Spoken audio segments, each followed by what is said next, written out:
भारत के कॉरपोरेट इतिहास का सबसे बड़ा राज खुलने वाला है।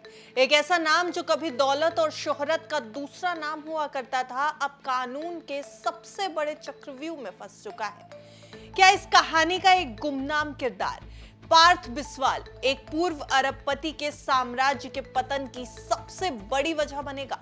हम बात कर रहे हैं अनिल धीरूभाई अंबानी ग्रुप के चेयरमैन अनिल अंबानी की।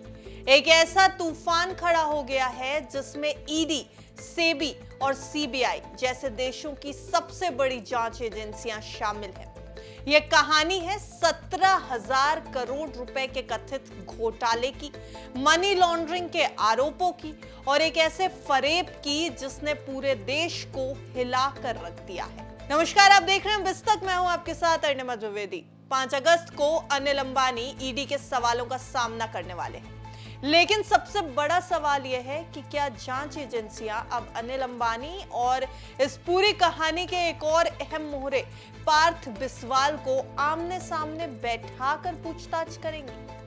आज हम इस पूरे चक्रव्यूह को परत दर परत खोलेंगे। ये कहानी सिर्फ एक बिजनेस घराने की नहीं, बल्कि भारत के कॉर्पोरेट गवर्नेंस, बैंकिंग सिस्टम और कानून के राज की सबसे बड़ी परीक्षा की है। तो आपके साथ इस वीडियो में आज कॉर्पोरेट इंडिया के सबसे बड़े रहस्यों से हम पर्दा उठाने वाले हैं।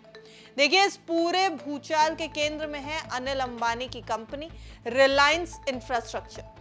जांच एजेंसियों का आरोप है कि 2013 से 2023 के बीच इस कंपनी के 10,000 से 17,000 करोड़ रुपए की भारी भरकम एक छोटी और गुमनाम कंपनी सीएलई प्राइवेट लिमिटेड के जरिए बाहर निकाली गई। ये सब कैसे हुआ, पहले इस खेल को समझ लेते हैं। इस पैसे को रिलायंस इंफ्रा से बेहद ही शातिर तरीके से अपनी ही कंपनी के खाते में ट्रांसफर किया गया।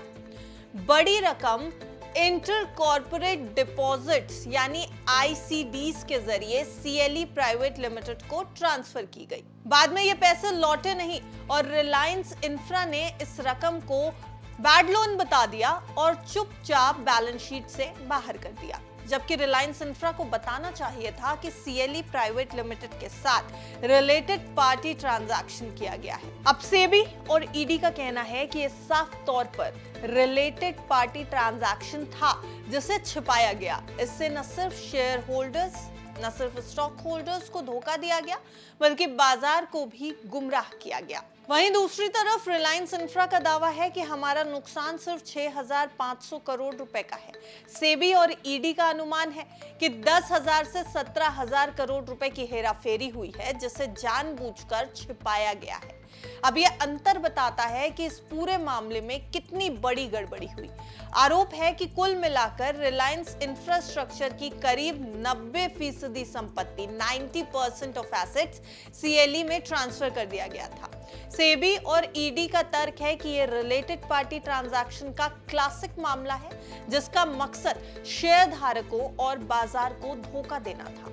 वहीं रिलायंस ग्रुप का कहना है कि उन्होंने नेक नियति से यानी कि एक साफ नियत से काम किया है और ये आंकड़े बढ़ा चढ़ा कर पेश किए जा रहे हैं। इस मामले में अनिल अंबानी और उनकी कंपनी के खिलाफ 3 बड़े एक्शंस भी हुए हैं। सेबी ने अनिल अंबानी और 24 दूसरे लोगों को 5 साल के लिए शेयर बाजार से बैन कर दिया है। ईडी ने करीब 50 कंपनियों और 25 लोगों पर रेड डाली है। 25 व्यक्तियों पर ईडी ने शिकंजा कसा है। 5 अगस्त को अनिल अंबानी से सीधे पूछताछ होने वाली है और इस पूछताछ की तरफ हर किसी की निगाहें हैं।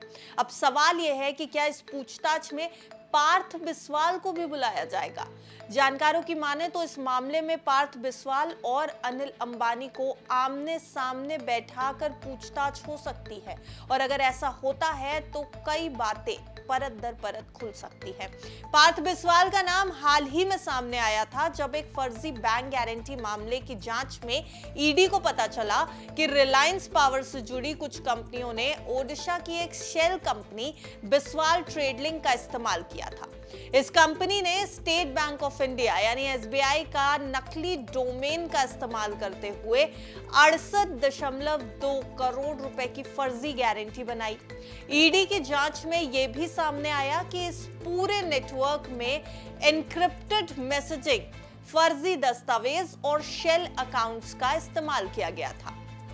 अब अनिल अंबानी की कई और कंपनियां भी जांच के घेरे में आ गई है। आपको ये भी बता दें, 2017 से 2019 के बीच येस बैंक के लिए 3000 करोड़ रुपए के लोन को शेल कंपनियों में डाइवर्ट करने का आरोप है। रिलायंस कम्युनिकेशंस और रिलायंस होम फाइनेंस पर भी फंड डाइवर्जन और गलत रिपोर्टिंग के आरोप लगे हैं। एसबीआई ने जून 2025 में रिलायंस कम्युनिकेशंस को फ्रॉड अकाउंट घोषित किया।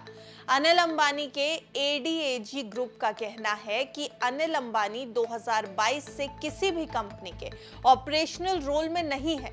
अब एडीएजी ग्रुप का क्या कहना है ये भी आपको बताएं। देखिए, ग्रुप कह रहा है कि कई आरोप पुरानी कंपनियों से जुड़े हैं जो अब दिवालिया हो चुकी हैं, बैंकरप्ट हो चुकी हैं। कुछ मामले में वो खुद ठगे गए हैं, खास तौर पर फर्जी गारंटी केस में मौजूदा कंपनियां नियमों के तहत काम कर रही हैं, यह भी दावा किया गया ग्रुप की तरफ से।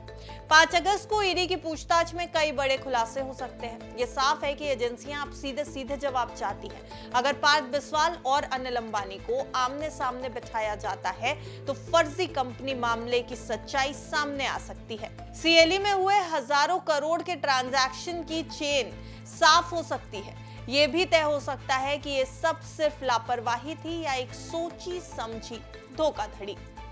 तो क्या कुछ होगा इस पूछताछ में, इसके ऊपर नजर बनी रहेगी और आप तक पहुंचेगी एकदम लेटेस्ट अपडेट। इसलिए बिज़ तक को सब्सक्राइब करना बिल्कुल मत भूलिएगा। देखते रहिए बिज़ तक।